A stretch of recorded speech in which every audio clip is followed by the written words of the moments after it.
This is the official GonnaGeek.com show. Each week, we run down the latest news and happenings in the world of geek.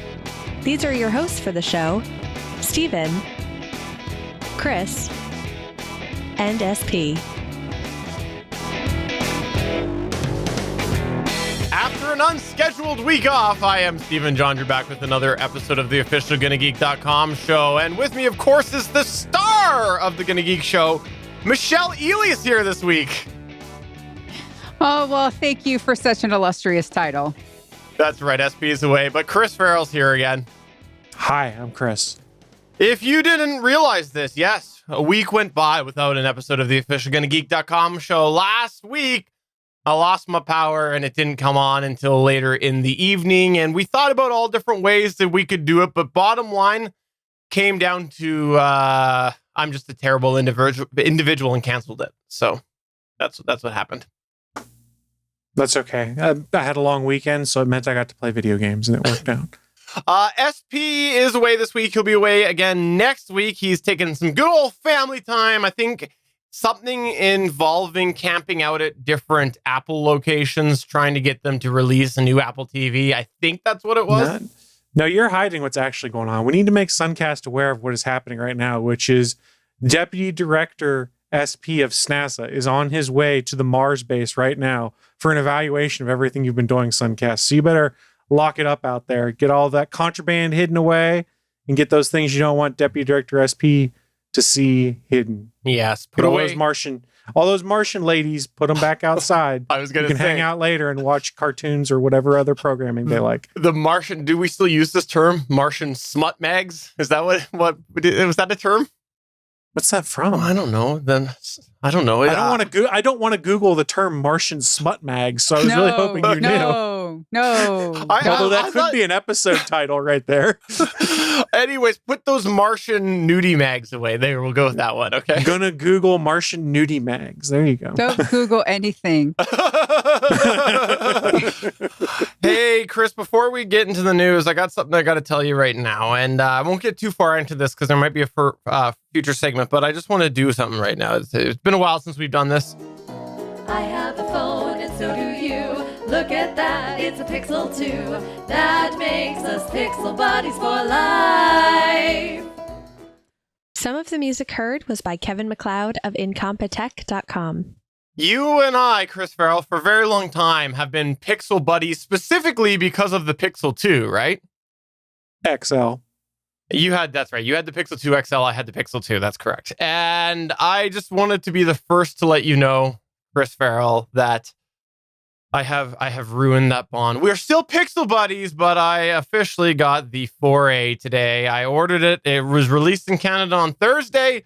I ordered it that day through my carrier, and it arrived today before Canada Post actually just decided to stop delivering packages because of the smoke. So yes, I now have a 4A, and I'll talk more about it in the future, but I wanted to make sure to let you know on here that we are no longer Pixel 2 buddies, but we're still Pixel Buddies. I'll just try to amend that somehow. I don't know how, but I'll try to edit that jingle. So what you're saying is you've escalated the Pixel Cold War now. I have to upgrade now to be better.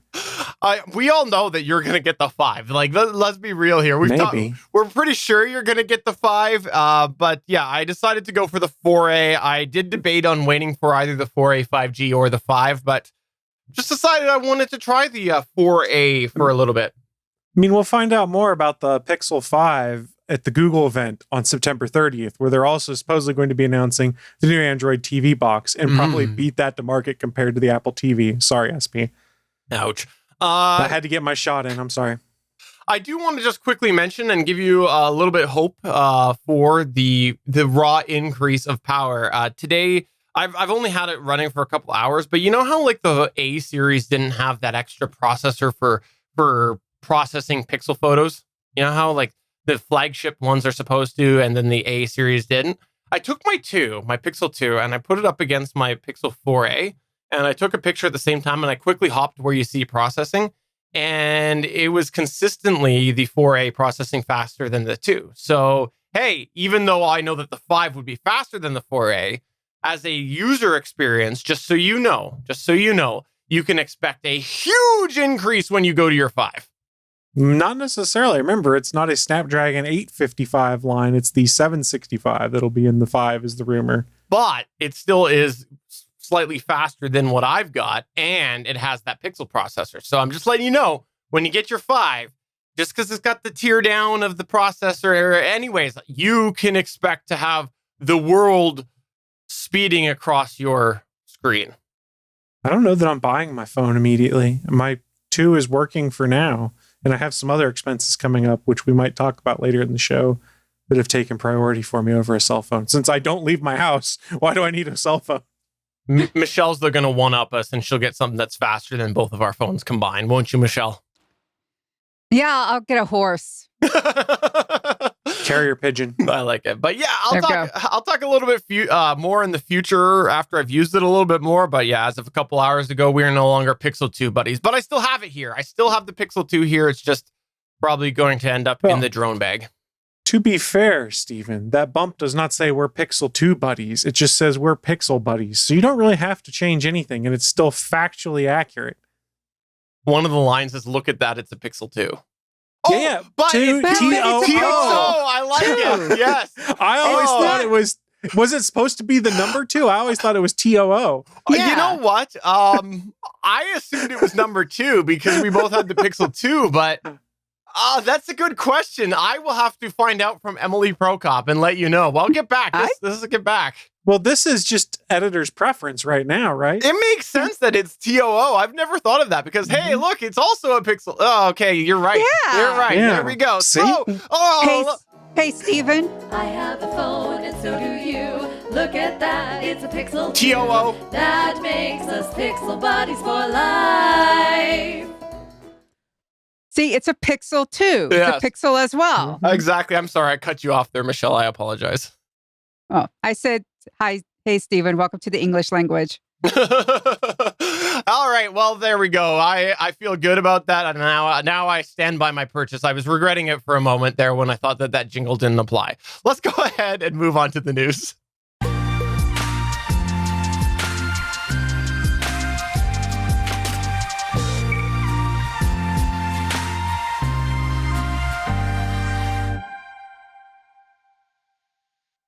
All right, we're going to start off with a piece of news that's slightly dated because I wanted to talk about this last week before we canceled, but I still wanted to talk about it. If you didn't know this, a couple weeks ago, nVidia did come out and they announced some brand new video cards. In fact, Chris Farrell tweeted me when it came out. He's like, Steven, you got to buy one. I think that was just a tease for giveaway. I think that's what he was wanting is like, give him a review card. Me. Yeah, one of them. But Yeah. anyways, nVidia did announce a new series of video cards. If you didn't know this right now, the RTX 2000 series is the current before this generation. So it was like the 2070, the 2080, the 2090. And now they have announced the 3000 series. So they've announced the RTX 3090 at $1,499. That's $1,499 American. The 3080 at $699 and the 3070 at $499. Now, here's the thing about this. The RTX 3080 has been touted as being up to 2 times faster than the RTX 2080. So a significant increase over the current line and a significant performance increase over the RTX 2080 Ti, which is a step up. Tom's Guide has said in their review that it's about a 20% performance boost with the 3080 over the 2080 Ti. Now, the RTX 3080 also comes with the second gen deep learning super sampling, which is DLSS 2.0. And they promise that has quite the performance increase because of third generation tensor cores. Essentially, it's all modern tech that's going to be utilized by a variety of different software. Now, here's the thing. Here's the thing about that. You're like, wow, that's a huge performance increase. In today's world, the way that phone prices keep creeping up and they're like, hey, look, we offer something better. We're going to increase the base price. They must have done the same with the 3080 since that's so much better than the 2080. Well, no. The 2080 started at $999 and the 3080 is debuting at $699. So a significant price decrease for this current generation. And when I did my research last week, so it was Sunday, September 6th, when I did my research, when you looked around, the RTX 2080s weren't getting a price drop. They were still sticking strong at the higher tag. I went to Newegg as well to have a look, and there was like 2 SKUs that were available around the price of the 3080, but the rest were quite a bit over. So it was, definitely not the time to buy a 2080 right now if you're looking, because there seems to be no price decrease right now of last generation.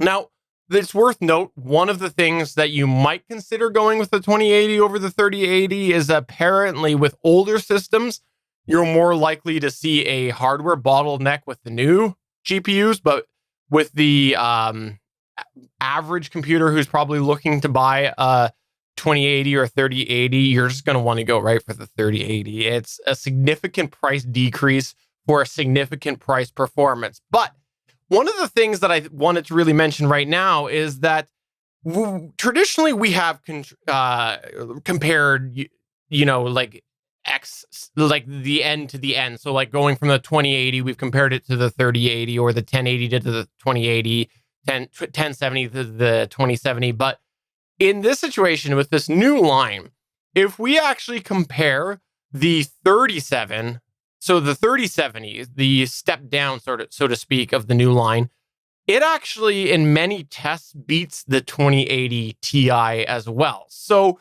the 3070, which I mentioned was priced at $499, is beating cards that were like $1,000 last year in many tests. So it's quite the shakeup in the NVIDIA video card world.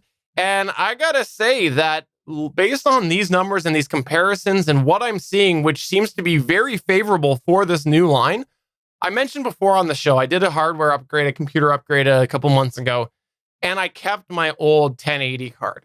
And I'm glad that I did. I would have been kicking myself pretty hard if I'd put out the money for the 2080 series only for this to come along at a significant decrease. Because when I was looking, I really had to go to top of the line in the 2000 series in order to get any increase over my 1080. So it didn't make sense without putting out a stupid amount of money. And now it's not as much money if I wanted to get a significant performance increase, because I don't even need to go to the 3080 if I did. I'm going to ride the 1080 for a while, but it's quite the shakeup here. And I'm just curious what your thoughts is with this. Well, it's good to be king if you're NVIDIA is what it comes down to. There's nothing that is better than NVIDIA cards in the market, according to a lot of people right now. Now, full disclosure, my PC is old. I don't have a great video card, and I don't play games on my PC. But the price points, they're super compelling. And a lot of the tech bloggers and the YouTube tech sphere folks that I watch content on are super excited about the price point and what the supposed capabilities of these cards are. I can't wait to see when people get a chance to start playing with them, benchmarking them, and showing just what they're capable of. But the fact that they are making this next generation of cards cheaper than what the current generation is, it's a win for consumers. And I don't know. All right, how do I phrase this best? We have a new generation of consoles coming out in a couple months. The timing of dropping the price on the next generation of graphics cards seems very coincidental at worst for when they would decide to put new stuff out and be like, oh, we'll keep people in the PC gaming sphere. Now, to be honest, most people who are PC gamers aren't going to switch over to console gaming. But it is an interesting time to drop those prices when a lot of people are looking at the new Xbox, the new PlayStation, and going, for the hardware and those kind of things, what the rumored price points are, you can't build a gaming PC of equivalent specs for that price. So it's interesting. Michelle, do you have any thoughts on this? I do. I stream games. I'm obviously streaming right here. And video card does matter. And I think the price dropping is great. Everyone needs to also keep in mind, though, internet speed. You can have the best video card on the market, but if you are streaming on Twitch, you can have the best lighting, you can have the best video card. But if you have the slowest internet on earth and you want to do a Twitch streamer, you want to be a Twitch streamer, it's not going to happen. You have to make sure you balance your equipment with what you are capable of. You cannot don't invest a lot of money into equipment unless you know what your setup is going to be when it comes to the internet and your network. That's a really good point. And the video card is one of the things where at this point in streaming, the video card is important, but things have shifted around a little bit too, that you might get a little bit more bang for your buck looking at processor and maybe a couple other things. So I think you nailed that. You got to look at the whole picture. That's a really good point. And I don't know. I do know. Chris is going to spend the $14.99 when he does this upgrade so that he can get all the FPSs. Are you going to Dude, I don't. The games I play on my PC are like 8 or 10 years old, man. I don't need anything that powerful. And think about how many FPSs you'll get. 7. 7 first-person shooter games. Oh, Nick, great. Now I want to play Unreal Tournament. Thanks. What about Quake 3 Arena? No, I'm more of an Elite Force kind of guy. All right, well, let's move on to the next news point here. Chris, you're going to roll us continuing into gaming, sort of, right? Yeah, I've been going heavy gaming lately because I'm pretty excited about what's coming with the next generation of things. And I've been reading a lot of things going forward. But if you are familiar with my podcasting career, I think you can go to my very second podcast where myself and my co-host said something to the effect of Electronic Arts, aka EA, is the devil. And there were probably profanities involved in how we described it. But this is something that... The fracking devil? Probably. But this is something that my opinion has not really changed on since 2012 when I started podcasting, and bitching and moaning, for lack of a better term, about EA was in vogue. It still is. They've done it again. They've angered people. This time it's with their UFC 4 games, where what they apologized for was putting full screen in-game ads into the UFC game after the game had been released and originally reviewed. Eurogamer reported that when you went to your in-between fight transitions and things like that, that there were now spots featured for the Amazon show The Boys in the game. Now, side note, The Boys is fantastic. You should watch it. But this did not exist, and there were no ads in this place of the game when it was reviewed a month ago.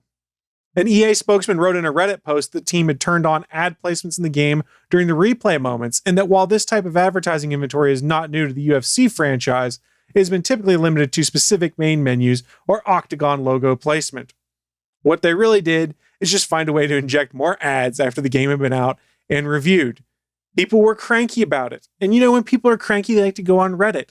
So there was a post on Reddit and feel free to bleep me after the fact if you need to, Reddit r/assholedesign that pointed this fact out after the fact, had 100,000 upvotes when I last checked, that everyone was kind of throwing the BS flag going, wait a second, you put this game out, you get all your reviews, and then a month later you find a way to jam new ads into it. This is kind of BS. We're throwing the BS flag on this. EA has relented now. A spokesman said, we want to make sure our players have the best possible experience playing EA Sports UFC 4, so ad integration in the replay and overlay experience will not be appearing in the future. So what really happened here?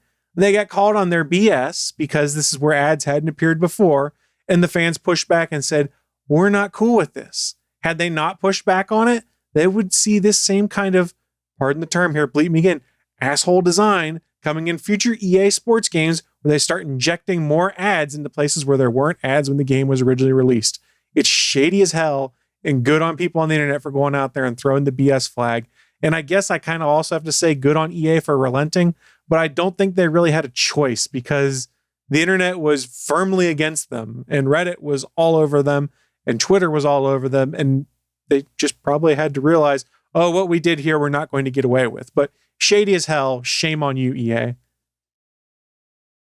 I know that you hate EA. I know that you've told me before that... I have strong feelings, and I feel like they have ruined studios such as BioWare.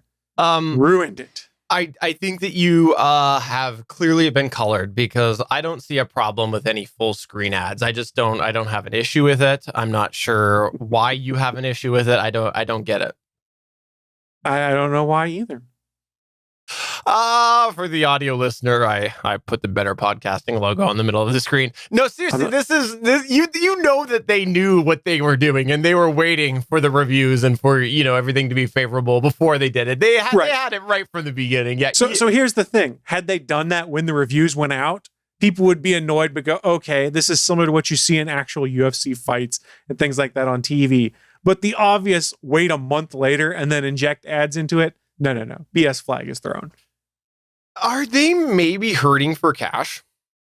No. Oh, well then there goes that theory. Think of how much money they make off of their yearly sports releases where they do the bare minimum of work and just do a roster update. That's true. I think I made a Battlefield 1942 reference earlier, or if not, it was pre-show. And sorry, you should join us live on Mondays at Geeks Out Live.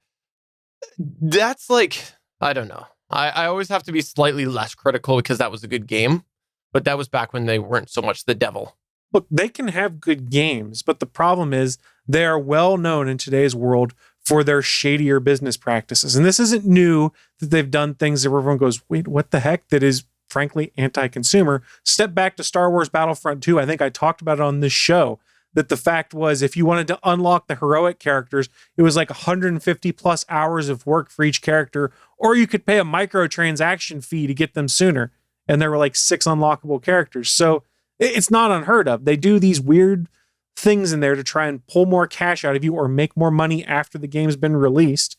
Side note, microtransactions aren't all necessarily terrible, but they shouldn't make it unlocks for things. It should be things like skins and stuff like that, or battle passes in cooperative games. But EA does it in the most scummy way, it feels like at times, where you look at that and go, ugh, I don't want to pay money for this. Why did I buy this game to begin with? And I'll be honest, for the most part, when it comes to an EA title, I don't buy them at launch if I want to play them. I wait 6 months and pick it up when it's down to like $20. I got Battlefront 2 when it was down to $10 on sale. I feel like I got $10 of fun out of it. Didn't pay any microtransaction fees because I didn't care enough to do that. But I kind of get it, folks. Why you don't want to play them. In the chat, the live chat at Geeks.live, Suncast says you can tell the passage of time by when EA F's up. That's fair. Michelle, what's your thoughts? Oh, BioWare. They're working on Dragon Age 4. Those of us who love Dragon Age, such as myself, it's like we want this game, but then we know who's behind it.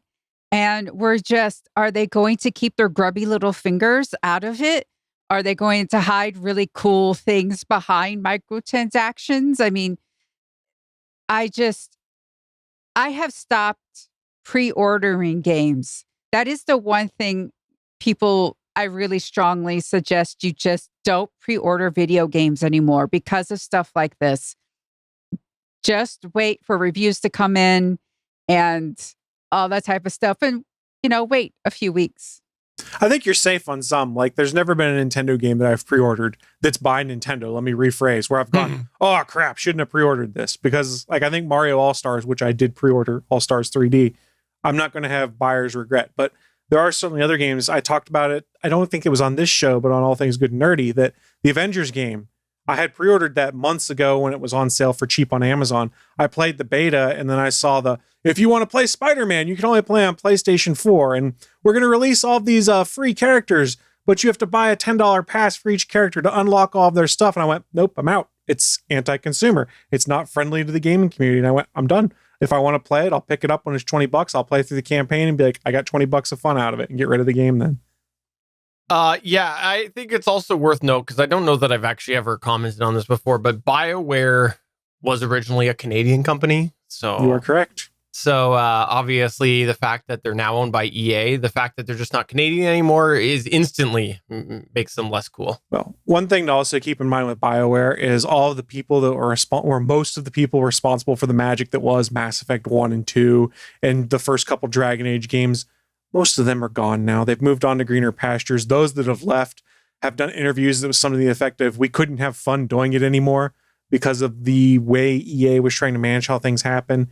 There was a whole breakdown of why Anthem failed that BioWare did, why Mass Effect Andromeda failed. And a lot of it was because of management over top of EA that came in and said, here's the things we want. you have to use this game engine that's never been used for RPG games before. It's only been used for first-person shooters and sports games, but you have to use this because we've already paid for it instead of using something else.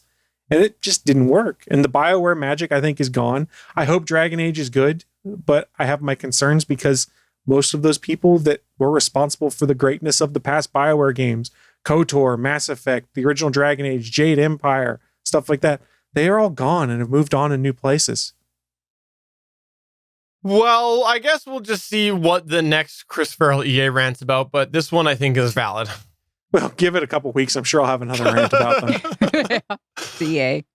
All right. exactly. Well, on the Gonna Geek show in the past, we've talked a lot about CW television shows. In fact, we did a whole crossover featuring Michelle that was all to do with the Gonna Gleek or Gonna Geek. I don't know, whatever. It was the singing Flash and Supergirl, whatever. We've talked about Supergirl, we've talked about Arrow, we've talked about the Flash, a little bit of Black Lightning, but today Michelle has news from the I don't know, used to be the best series on there. Used to be.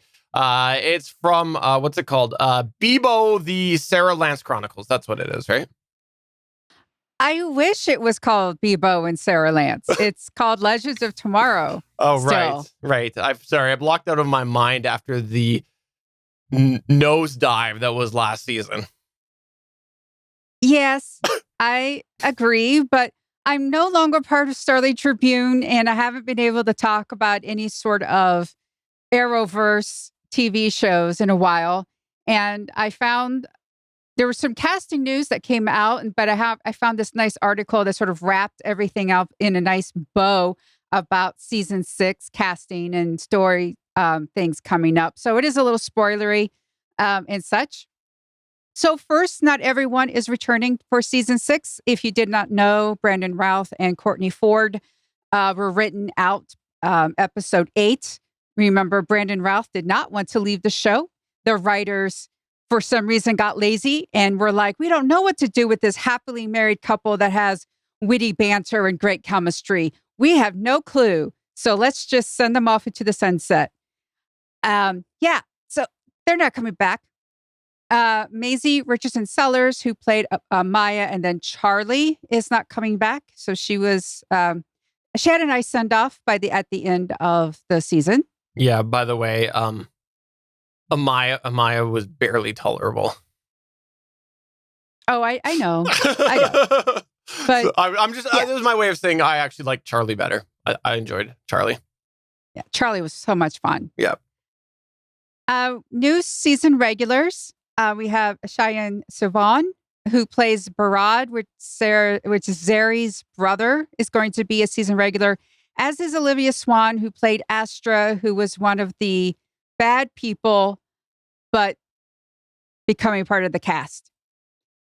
The new piece of news is a new character played by Lizeth Chavez, who's going to be joining as Esperanza Spooner Cruz. I wish I was making up the Spooner part, but I am not. Esperanza is going to be a new recruit for the Legends. She believes she has the ability to telepathically communicate with aliens because she survived a childhood encounter with extraterrestrials. When you meet her, she'll be living off the grid, working to create technology that will detect and defend against space aliens. And the reason why we need a character that is connected to space aliens is because at the end of the season, Sarah Lance was abducted, and in season 6, it's going to be about space aliens. So that's going to be the main thoroughfare for next season. Also for next season, New Zari is going to stay. And the romance that she has with Constantine is going to stay. I also did not like Parad. Look, it's not the actor's fault. It's just all of a sudden you had this character who was just there and we don't know anything about him. Even after an entire season, yes, I have finished watching season 5. All I know about him, he's Zari's brother, he plays video games, and he's a stoner. That's still all I know about him at the end of the year. Yeah, you nailed it. It's part of the reason why. Okay, look, if you want to give Legends of Tomorrow another chance next season, but you don't want to watch all of season 5, that I made a little thing for you. Watch episodes 1 through 8, so you can watch Brandon and Courtney's final episodes. Go to episode 12 called Freaks and Geeks. It's a funny episode. It also is the start of Astra's redemption arc. So you're going to see how she's going to fit in. And then watch episodes 14 and 15. Those are the last 2 episodes of the season. Episode 14 is laugh out fun. It's laugh out loud funny. It's just, they're trapped in TV shows. Yeah. My favorite is Star Trip, where Yeah. you have Sarah Lance and Ava Sharp as co-captains of a starship, and Katie Lott's doing her best, worst William Shatner impersonation. So good. Is classic. It's classic. And then you see Mick Worry as this con Yeah. character with the hair. Yeah. It was great. And the season finale was fun. It had Cisco with the thong song. Yeah. You really can only understand that if you watch the episode. So it's like the last 2 episodes, it really had that fun Legends flair that makes me like the show. But you're not going. Part of the reason why it went downhill is because you're missing a lot of the chemistry. Ray Palmer brought such a wholeheartedness to it, and not in a cheesy way. Nathan and Ray have this healthiest friendship between men that you're going to see anywhere. They say, I love you. They give each other bro hugs. You don't really see that a lot in any sort of mainstream media. And men need to realize that it's okay to have feelings, and it's okay to say, I love you to, your guy friends, and to, hug and everything. It's really healthy. And there's just, in those episodes, there's just that warm fuzziness that he brings to it. And the heart of it is kind of gone. And I don't know how they're going to get it back, considering who they're going to keep around. I really wish that they just disappeared Zari. That Zari just disappeared. That was more like the Steins Gate movie. Steins Gate is an anime that has to do with time travel. In the film, the main character who had done too much time traveling just vanished. And everyone just sort of didn't realize it for a while until they noticed certain things. And I really thought that was what's going to happen. But instead, we got new Zari. And yeah, I haven't been able to talk about this in a while, so I went on a rant. I'm so sorry. I haven't had a podcast to talk about this in a while. I'm glad you did, because I messaged with you offline. I've messaged with Suncast offline, both of you pretty regularly, just because I know the 3 of us actually were watching it, even in intermittent spells. But yeah, this new Zari character is just completely bland. Very cliche. There's nothing original about it. And then in the finale, a spoiler here, we get a taste of old Zari, and it's like, oh my God, there it is. That's why we like it. And you were kind of mentioning about how there was this character bond and whatnot, and that's because in a couple of years ago and before, while there was obviously a little bit of all over the place of where they were trying to go with the show, they still had this character building across the different episodes. The things that they would do together would have an impact on the relationships. And that's out the window for this entire year and a good portion of last year as well, where it's just we are going to just make this show a band of people doing stupid things. And it's not even what was fun was when it was a band of people who were banding together to do things because they made stupid mistakes and they're fixing it. Now it's just a bunch of random people doing stupid things with very little overarching plot. And that's the problem that I had with this. And You're right. Like Bayrod coming in just was like, he's just there. And I think there was some potential to explore that, but they didn't. And it was just like, he was like holding back the plot that we knew over the last few years. It was so like, I don't know. I'm disappointed to see him come back. I was hoping that he was going to be put back in his rightful place because in the unaltered timeline, he's dead. So then we were going to get old Zari back and just like forget about this season. If you're more conspiracy minded, like some of the folks are in r/arrow, there's a thought there that they're just kind of trying to run the clock out on Legends. That's why the season order keeps getting shorter and shorter. And the thought is they're trying to run the clock this season, make it as cheap as possible so then they can move forward and do Green Arrow and the Canaries, which I honestly don't give zero craps about seeing Green Arrow and the Canaries. But some people obviously do. I hope It still hasn't been that picked never up, comes though. back. I hope that's Here- just dead. Here's too. the thing about Green Arrow and the Canaries. We are not going to get the show promised in that pilot. There is absolutely no way. The lead character, Catherine McNamara signed a McNamara. new job. yeah, Yeah. she is busy. She was hot when they signed her. When they didn't pick it up, she immediately had another job. Yeah. She's hot. She's talented. She is talented. She's already been on two TV shows now. She has that career. So they're not going to be able to get her back. And Period. I will say this to the Legends showrunners. If you want to get me to watch, go play nice with Netflix and make it so Lucifer Morningstar can appear in an episode. And I'm there because I've recently pivoted to Lucifer and I'm all in on that show. And I apologize for not doing it sooner. It is better than almost all of the CW superhero products. I think, yeah, if we were to see Green Arrow and Canaries, I could live with it not being in the future and being, wow, I can't even remember their names anymore. Who was it? What were the two people in the future? Dinah Laurel and Dinah? Laurel, was it Laurel? Yeah, Laurel It was and Dinah. Laurel. Right. Yeah, that's right. Laurel and Dinah elsewhere in modern time. I don't want a future set series. I don't like the idea of it being in the future when you've got, current timelines going on. I don't like that. So I'd be okay if they did that and I don't know, somehow it was like carrying on the Green Arrow tradition. I don't really care, but I didn't like any of what they set up in that pilot. So I'm going to say something here, and it's not because I don't want a female-led superhero show or anything like Hashtag that. no Laurel, Before no people Arrow? Spin it. No. I want John Diggle as Green Lantern. They teased it. They should make it happen. I would far more enjoy seeing that than I would seeing the Green Arrow and the Canaries because they could pivot forward, continue a little bit of that legacy of the show. There are rumors right now that David Ramsey is going to be appearing in the Lois and Superman show in a couple appearances.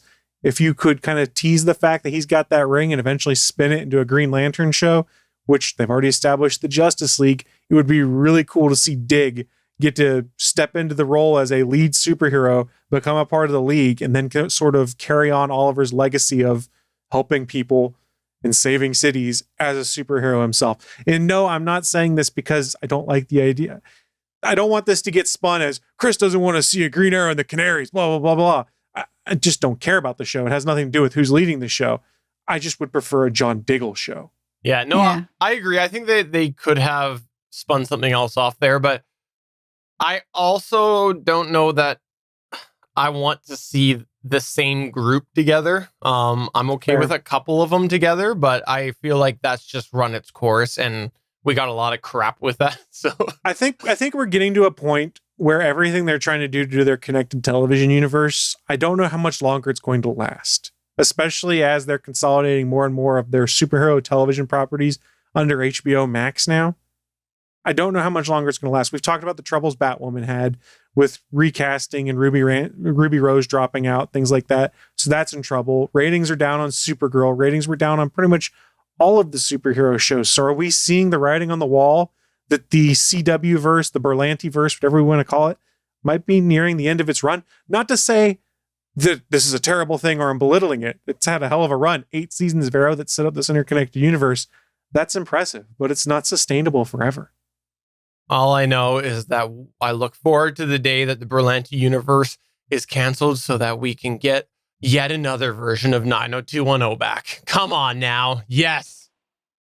Oh, I forgot about that. And finally, we'll just quickly, before we go on to Chris's taps that box, there was a news article that came out today that was, I enjoyed getting proved wrong today by Chris Farrell, and I'll admit it, is that there was a certain country that had border officials seize what they were claiming to be counterfeit AirPods. Chris, would you care to fill us in on the rest? And feel free to tell how I was wrong. So it was all over the tech blog sphere this morning when I took a break to go grab coffee upstairs while my coffee was brewing. I was reading through on Twitter and saw that, whoa, Customs and Border Patrol in New York City has seized what they claimed was thousands of dollars worth of counterfeit AirPods. And I looked at it and I said, wait a second. They showed the supposed counterfeit AirPods themselves, one out of the box, and the box art for what it was. And I went, those aren't AirPods. Those are the OnePlus Buds that I've talked about on the Gonna Geek show that are like $79 a pop that were coming out soon to the States. So yes, United States Customs and Border Patrol in New York seized a bunch of OnePlus Buds saying they were counterfeit AirPods. And I do think the best reaction I've seen was OnePlus USA replying to the tweet saying, hey, those are ours, give them back, with a smiley face. But Steven and I got into quite the debate of, were these actually the OnePlus Buds? And it took about 15 minutes before I was able to say, no, look, the picture they're doing doesn't match what's on the website. And because Steven was of the mind of, oh, they're smuggling in counterfeit AirPods in the OnePlus Buds box. I'm like, no, they're OnePlus Buds. It's just terrible photo angles we're looking at here. But it's funny. And like Suncast has said in the chat room, this is hilarious to watch unfold in real time, because anyone who's like involved in the tech sphere and likes to be in the know as to these new Bluetooth headphones and things like that, looked at that and we all kind of had that second thought of, wait a minute, those are the OnePlus Buds, or those are by OnePlus. Oh boy. And the best fact is the tweet was still up the last I checked. The press release they'd issued about patting themselves on the back for taking all of these counterfeit AirPods out of circulation to withhold the integrity of actual goods or something to that effect was still up. And I'm like, man, this is such a misfire. All you had to do when you got these is Google OnePlus wireless headphones. And you'd be like, oh, these are real. I don't understand how the simple thing is you Google what you're confiscating to make sure that it's actually not a real product. Yeah. So first off, the reason I just want to quickly highlight the reason why I had thought that they weren't is because like when to OnePlus's like discredit, I was going, and when I looked at it, it looked like an AirPod on the photo that they were showing on the angle it was leaning on. And I was like, the OnePlus Buds look different. They have like this weird circular thing with it. So I went to the OnePlus site and I scrolled through their website, the Canadian site. And as you scroll through, it does this 360 flip. So like you scroll down and it rotates. Well, apparently they have abruptly ended the rotation where it gets to the angle that they showed in this CBP photo, where you could actually see how the OnePlus Buds can from one angle look like the AirPods. If you were to grab an AirPod and you were to grab a OnePlus Bud, they are significantly different on the one side. So you would easily be able to tell the two apart. But from the one angle it was at, it absolutely did look like an AirPod. And that's like, I'm like, no, it's curved, it's not. And then Chris found some other photos where it showed the side that was not on the OnePlus's website. And I could see exactly what he meant. And anyways, one of the things... this gets even better now. I just found a new article. I'll let you finish. Okay. But... I was going to say, I had two other things on here. One of the things that really made me like scratch my head is like, if your job is searching tech stuff, you would think you'd be familiar with tech stuff. You don't need to know everything, but like, you would think that people who are searching this would be familiar with the brand OnePlus, right? So you think that they would have, you know what? OnePlus, that's a legitimate name. Like that's not like ABC import company. I'm glad you mentioned that, because there's an article I just found on The Verge that I shared in the chat room that kind of puts further spin on what's going on here. And they're fully aware of who owns it. But there was a statement that was put out saying, upon examining the shipment in question, a CBP import specialist determined the subject earbuds appeared to violate Apple's configuration trademark. Apple has configuration trademarks on their brand of earbuds and have recorded those trademarks with CBP, according to a spokesman. Based on that determination, CBP officers at JFK Airport have seized the shipment under 19 USC 1526E. Okay, but do you know how many actual AirPod knockoffs there are that you can buy in stores right now? And again, just because they seize these doesn't mean you can't go to Walmart or Amazon or any website right now and buy these. It almost reads to me as this is an attempt to save face because they screwed up. But even then, I don't think they're really doing a great job of saving face, because I don't know that Apple's trademark of a wireless earbud that is white and looks like that is going to hold up. Because if you look at the back of the OnePlus Buds, they are different enough. I imagine they can get away with it. Don't get me wrong. The OnePlus Buds, that's a shameless ripoff of the AirPods on purpose. A lot of the headphones you're seeing that look like AirPods are shameless ripoffs to try and confuse people. But it's interesting. I'll admit that changes my mind slightly. That does it. If it's a legitimate legal patent infringement, I agree that there are many. Now I have to start saying if there is, then I do get it. But I think that there's a lot of other ones that also are blatant ripoffs and are sold as AirPods when they're not. So I'm no legalese expert or anything like that, but isn't it the responsibility of the courts to determine this, not CBP, I would assume?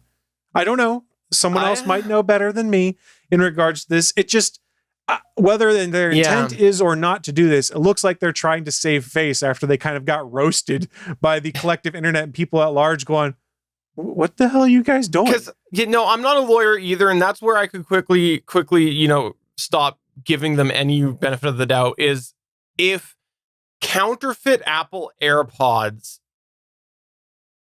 are, by legal definition, a patent infringement, then okay. But I'm questioning the term because it was quoted as, quote, counterfeit Apple AirPods, end quote. They weren't branded as Apple AirPods. Mm-hmm. There was nothing indicating they were AirPods. Like I had, I know of someone who had a Yeti cup, not the microphone, a Yeti cup that was in a import into Canada that was apparently, they turned out to be counterfeit Yetis that did end up getting confiscated, and the person lost their money, and rightfully so, because they were sold as Yetis. They were trying to be Yetis, but they were counterfeit. So that is a counterfeit product because they're sold as that. So that's where I'd be curious to see the legal definition about that. But yeah, as I think more about it, I think I will still say if legally that is right, then okay. But the term counterfeit Apple AirPods, they're not trying to say AirPods. I'm questioning it still. Also, The Verge points out at the very last paragraph in this update that I put in the chat room, quote, "It is important to note that Apple itself has not taken any legal action against OnePlus over the OnePlus Buds." Yeah. And the last thing that I want to mention before we head on to your segment here is OnePlus tweeted today a promo image of their OnePlus Buds, and it said, quote, "Seize the day, period. Seize the music, period."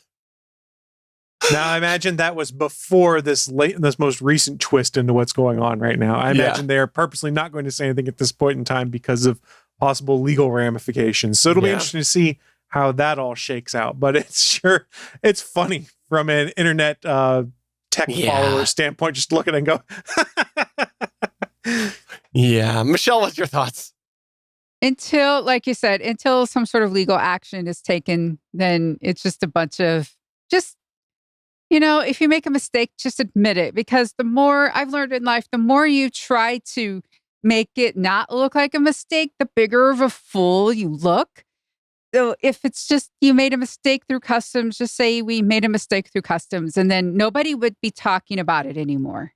Yeah, it's interesting. I suspect there's a lot more to this, and we will get more about this, but we will see what influence happened. And I suspect that it was, never mind. We'll leave it there. We'll let everybody else do their own conspiracy theorizing. And I look forward to seeing what else we get on this. It makes me want to try them, though. Let's go ahead and move on. Only $79.99. I know. Let's move on to Chris Taps That Box. It's a terrible name, sorry.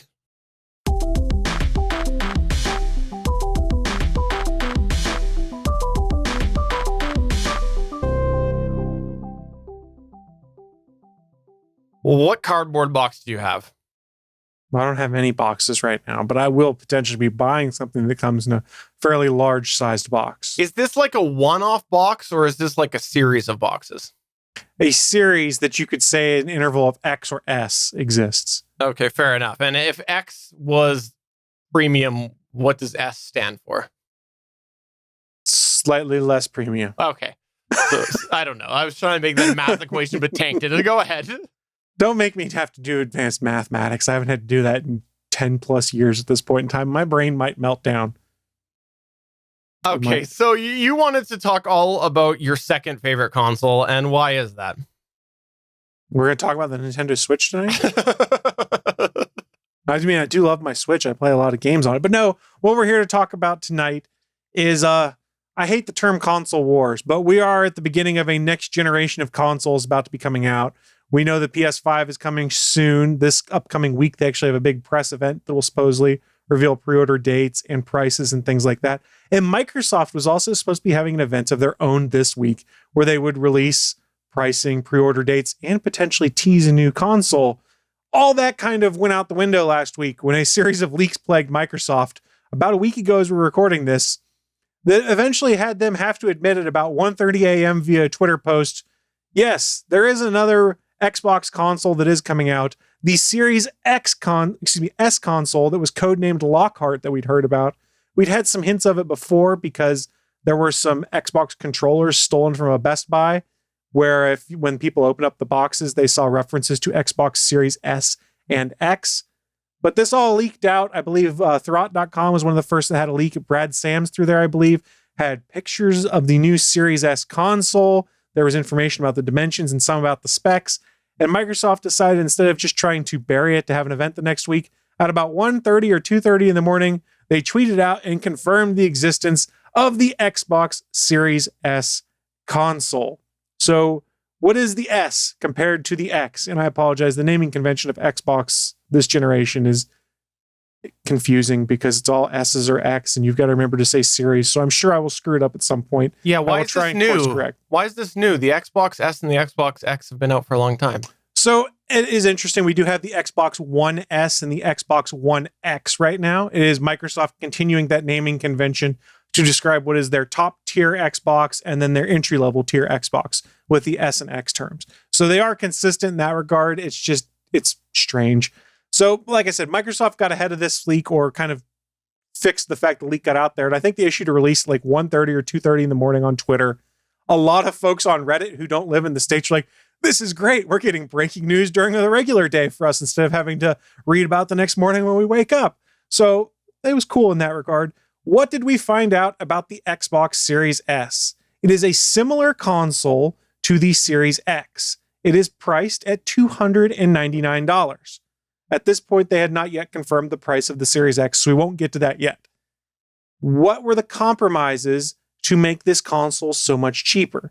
It is not quite as powerful. We're not going to deep dive into the tech specs because you guys don't care about that as much who are listening to this. But bottom line, here's the things that are different. GPU is slightly less powerful. There's 2 or 4 gigs less RAM. There's no disk drive on it. It's not capable of 4K video gaming. It is 1440p video gaming. However, you'll still have all the rest of the graphical upgrades. And the internal hard drive is only 512 gigabytes as opposed to the 1 terabyte hard disk that would be coming in the Xbox Series X. However, one thing to consider here, if you want to stream 4K content, be it Netflix shows, Hulu shows, movies, things like that, you are able to stream and display things at 4K HDR with Dolby Atmos sound, and it was later confirmed that the Xbox consoles will be the first to support Dolby Vision gaming, which is kind of cool. Don't be surprised if the PlayStation 5 does too. It's just Xbox got to announce it first. So we got some information about the lower tier console, which then had a lot of speculation going on about, well, what's going to be coming out in the Xbox Series X? More information started leaking out, specifically part of the briefing that Microsoft was going to present this week at their press event. So Microsoft then released a tweet that was at 9:02 a.m. on September 9th, where they just spilled the beans saying, this is the tweet. Xbox Series X, $499 estimated retail price. The Series S, $299 estimated retail price. Release date November 10th, and pre-orders start September 22nd. So instead of having some big event, they had to rally and kind of come up with an alternative plan. because the information was leaking left and right, and they got out ahead of it with a tweet. And it worked pretty well. And then they followed it up with some announcements on their blogs, on their Twitter accounts, posted on Reddit, coming from folks like Larry Herb, aka Major Nelson, Phil Spencer, and the rest of that team. What we did find out is the pricing's about what was expected. A lot of people were expecting the top tier Xbox to be somewhere between $400 to $500, $499, kind of hit that mark, but everyone seemed kind of surprised that the Series S would be coming in at $300. Even Sony's supposedly pretty surprised about that, because if you believe some of the rumors that are circulating around on Twitter, on Reddit, supposedly, and I haven't been able to confirm this other than via internet rumors, some of the execs at Sony who are heading up PlayStation kind of went, ooh, that price point's lower than we expected, and are supposedly revisiting internally what the PlayStation 5 price point's going to be. I don't know how factual that is or not, but it wouldn't surprise me if someone at Sony looked then and said, here's the Xbox prices. We probably don't want to price ourselves too far beyond that because, hey, we're in the middle of a pandemic. A lot of people are working less hours, don't have as much spare cash.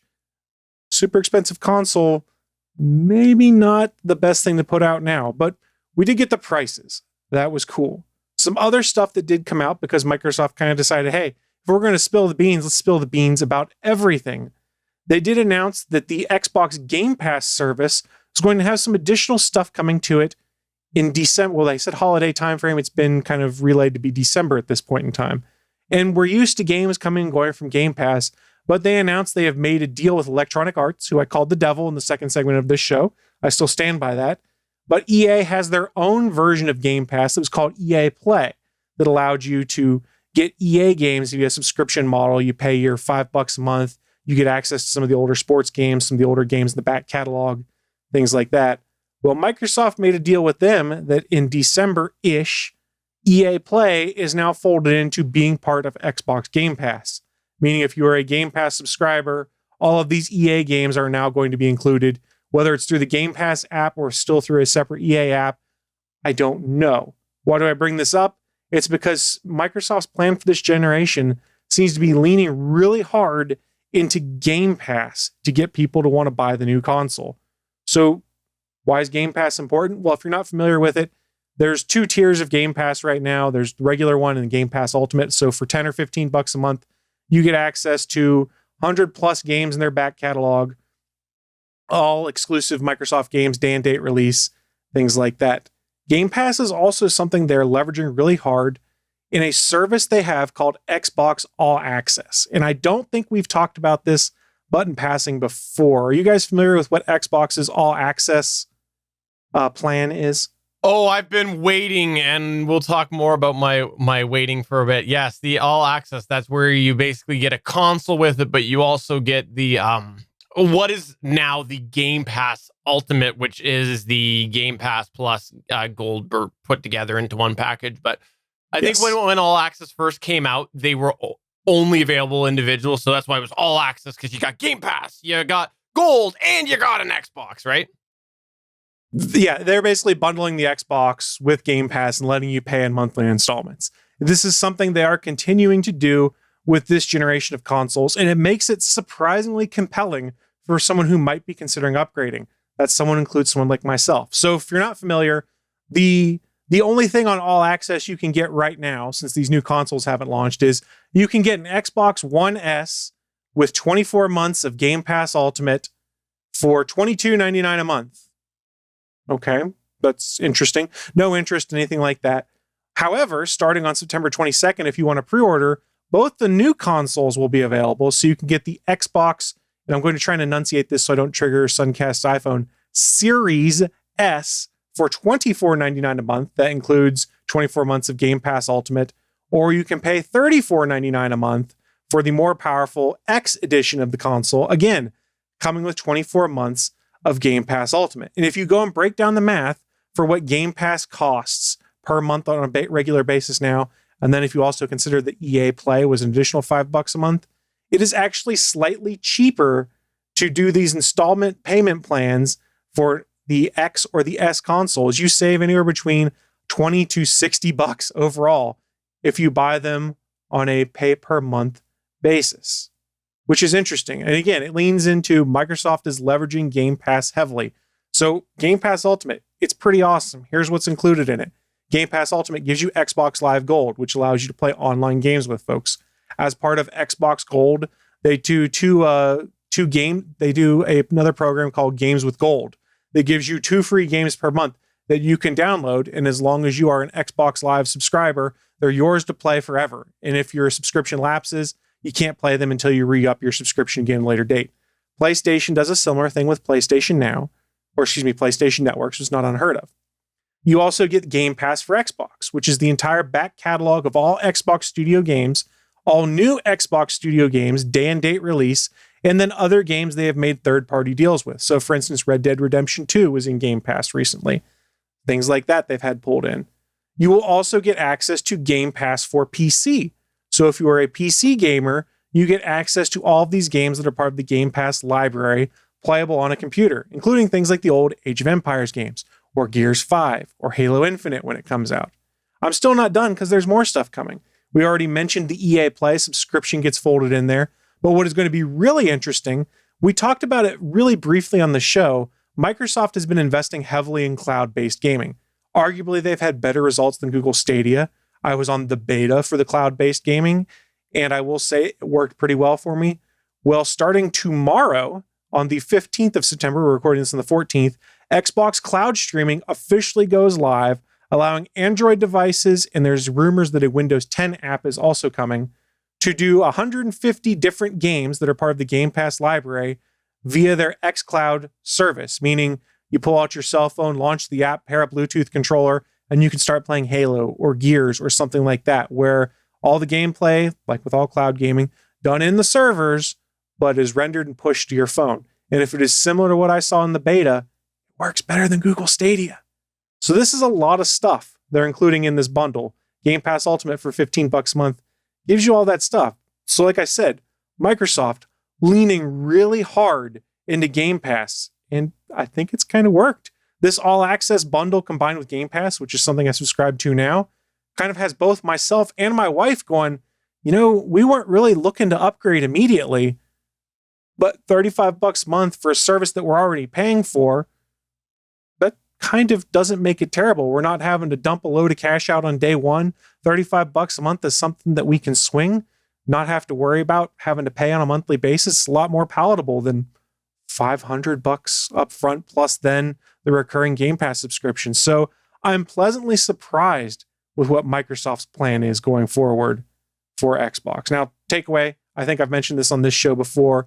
Xbox division, as led by Phil Spencer, is really pushing hard this concept of Xbox gaming as a service. Selling consoles is not necessarily their main goal. Instead, I think they're looking primarily to try and get people subscribed to Game Pass, because then they have them for $10 or $15 a month recurring payment. And there are rumors, and I believe it was mentioned in our chat room, a lot of people believe that Microsoft is probably selling these consoles at a loss at launch. Probably the same will hold true with the PlayStations, things like that. Consoles are not the big money maker for video game developers and things like that. It's games and recurring services and things like that. So don't be surprised if Microsoft takes a bit of a hit here, but says, hey, we've got the Game Pass subscription to kind of offset that. And Game Pass is interesting because it provides access to 4 generations worth of games, everything from the original Xbox all the way up to the new games coming out on the Series S and X consoles. I apologize, Suncast, if I triggered your smart assistant there. Yeah, this is really exciting. And out of this announcement, they did say that, how many, I think you'd mentioned, how many countries was it that they said? Or did you not mention that? For the cloud-based gaming stuff? No, for the all access. Sorry, for the all access. I did not mention how many countries, but I did see, for instance, like the pricing in the UK was if you knock $50 or if you knock 50 off of the prices, that's what the equivalent is in British pounds. So I've got a few friends I follow on Twitter in the UK who are like, holy crap. Yeah. This is actually really compelling price-wise. I didn't look to see other regions where it was available yet. So there were quite a few, and Canada was one. And, I've made it no secret over the years. I always, every time I've bought a console in recent, I've bought it with the intention of playing and not playing. So like, for me, usually it's like, okay, I'll just wait and one day there'll be a deal. The most recent one, though, was a purchase that was because of a complete different change in my console needs, which is the fact that I have kids, right? So that was one of the big reasons I bought the Xbox One S, was because I have kids that are into gaming and they do like to play on the Xbox. And so that does change things quite a bit for me. And I've said before as well, I think that the Game Pass is the Game Pass Ultimate is a really good deal, because you really, if you're going to have an Xbox, you got to have gold. You need to have it if you're going to be doing online and things like that. And it's not a huge amount more to get the Game Pass Ultimate. And it's not a huge amount more to get the All Access. I haven't seen the price yet in Canada for the All Access, but this is one of those things that I could see myself doing. And then I can use that Xbox elsewhere as well, which is pretty helpful. So I might get in on this. I haven't decided for sure. It'll be one of those things that, though, I'll have to talk with my wife and see what we want to do. Holiday seasons are coming and things like that, and see. But it's really quite an interesting idea of how affordable they're making it, because it's not just financing, it's including that service that a lot of people are paying for already. So this is neat to see. The only thing is, in Canada, they said that they're doing it exclusively through EB Games. EB Games is owned by GameStop. Correct. So we'll see how long I'm able to get this for. There's like 5 or 6 vendors in the American edition for the All Access. And it varies by country. I did notice on here that there's an article on Mobile Syrup that says All Access subscription coming to Canada, $5.99 for the X, $3.79 for the S, is what it appears. It didn't give the price per month, however, for the All Access That's plan what I'm yet. looking for, is the price per month. Here's the other thing. Let's hope that when they do this, since it's exclusively through EB, that my payment ends up not being through Microsoft, but through EB. So if all of a sudden a company goes away, I don't have to finish paying. So I had a couple other notes I meant to finish up on there. I should have said this at the top of the segment. Full disclosure, my console of choice right now is the Xbox. That's what I played the most.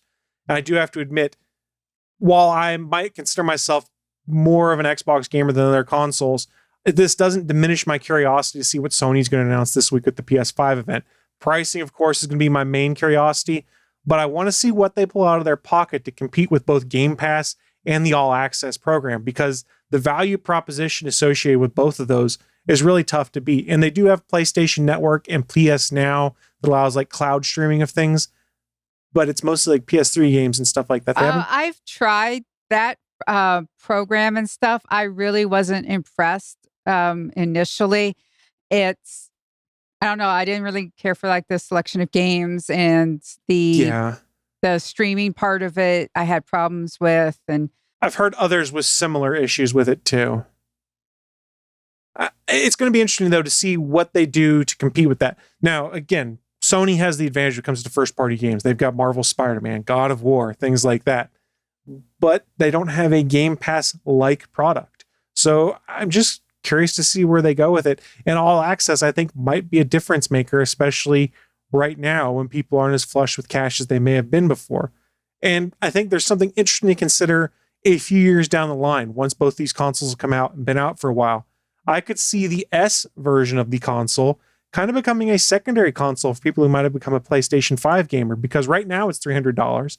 I'm sure a year or two into the system being out, we'll start seeing sales where you might see it like $250 or $200. And if you're someone who's primarily a PlayStation gamer, but you want to play Halo or some of the other exclusives like not God of War, Gears of War or something like that, for $250, $200, it might be compelling to pick up the S version and pick up Game Pass for a little bit. And that cheap price point kind of becomes a lower barrier for entry. And what I think could be really interesting, I've got to thank SP for this, because we had some conversations in our Hangouts chat late last week about this. As the price drops in the Series S, if we can get it down to $200 on a regular basis, I think it becomes very interesting when we start looking at the streaming box market right now. Things like Roku's, NVIDIA Shields, Apple TVs. The premium products, they're like $150 to $200 right now, if you want an NVIDIA Shield or an Apple TV of varying types. The S version of this console could be a very compelling media streaming box, because pretty much all of those apps you would have on a NVIDIA Shield or an Apple TV, they all exist on the Xbox also. So for $200 to $250, depending on when a price drop happens, you could put the S version of the console in your living room, or you could put it in your bedroom as a streaming box. And then you also have the ability to play video games on it. And I think it's an interesting play. I don't think that's Microsoft's intended goal, but it's what I could sort of start to see happening. Because remember, the NVIDIA Shield, when it first came out, Android TV was a nice feature on it, but it was all about different kinds of Android games and stuff like that you can play. And they've kind of pivoted hard into the fact that they're the best Android TV box out there. So you might see a second life for the S version of this console in the next couple of years as the de facto most powerful / best bang for the buck streaming box out there, which I think would be very interesting. All right, here's the biggest question. Michelle, when are you getting it? I have to admit, this has got my interest because at first I'm like, I just don't want to pay for a new box.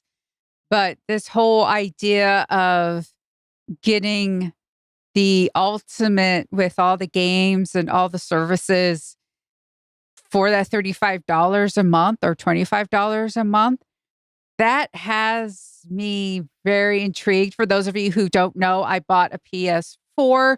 I don't have plans to buy a PS5 unless if it's outstanding. I still have a Xbox 360. So jumping to this Series X or S is very tempting now. I have to admit, I'm sitting here and I'm going, I could afford that now. Well, yeah, I'm in the same boat. And to be honest, this all access plan, it's going to be available forever the way they're describing it. So it's not like you have to make the decision at launch. It's just there's a lot of people, and it's working on me. I fully acknowledge it. Like, oh my God, it's a launch. There's going to be scarcity. I'll never be able to find it. That's kind of like, I might have to get up at 12:01 a.m. on the 22nd to secure my pre-order. I don't think I actually need to do that. I'd probably be fine if I waited 6 months from now to get it. But there's part of me that's like, I want to do it. Well, we look forward to the day that you do your Gonna Geek review of the Xbox Series X versus the Canadian one, which you'll buy for me. Wait, what? I don't know. That's just what I thought. Because don't you want to compare the American to the Canadian one? So you should probably buy me one so that we can compare. Okay, only if you buy me the American version of the Tesla at Model S when we do our Tesla reviews. I think I'll pass. I think I'll pass. How about the Model 3 then? We'll talk. Michelle, thank you for coming on here today. It was great having you back. Always wonderful to have you on the show. I really enjoyed the Legend of Tomorrow discussion. And yeah, we definitely need to have you on here more often to bring up that because like Chris doesn't watch, SP doesn't watch. You and I got to keep each other's sanity. And, maybe sometime we'll have to have Suncast on as well. And then we can all just go insane together. Exactly. Is there anything you'd like to plug or promote? Sure. Tuesday nights at 8 p.m. Eastern on the Twitch channel called Nerds with Dice. I am in a Rifts game called Ballad of Fate. It is not D&D. It is space stuff and vampires and all other type of stuff. And then on Saturdays at 8 p.m. Eastern on the Twitch channel Make Believe, I am in the Waverly 98 game where we are teenagers investigating a mystery that has now taken us into the Fey realm. Awesome. And what was that Twitch channel one more time? For Tuesdays, it's Nerds with Dice. And then on Saturdays, it is Make Believe. Awesome. Chris, is there anything that you would like to plug or promote? Yes, this upcoming weekend, or this upcoming Sunday rather, on ATGN, we are doing the return of a segment we haven't done in a while, which is an advice segment with one Willie Nelson. And the funnier things people need advice on, the better. So if you have something you want some serious advice from one Willie Skittlewater Nelson on, please feel free to tweet me at the Chris Farrell with that topic. He did get a new name this weekend, hence why I called him Skittlewater. Okay, fair enough. I would like to submit an idea right now. Okay. Okay. Hypothetically, let's say that you have a podcast that you do. And on that podcast, you have a host that rants about a certain game maker a lot. And sometimes he ends up saying the A word and you have to go and bleep him in editing because he's so mad about that game maker. What would his advice be on that? That's my submission. Well, I would argue that word is okay because you can say it on basic cable. Fair enough. Just like I can say the S word once and be fine. So for episode 345 of the official GonnaGeek.com show, I'm Stephen Jondrew saying, SP, we do miss having you on here. We look forward to your return in a couple weeks. I'm Michelle saying I'm also an agent on the Legends of S.H.I.E.L.D. podcast on the GonnaGeek.com network. That was right from the SP books. Way to go. I'm Chris, and I hate EA. By the way, I think this podcast is being confiscated for being counterfeit. Bye!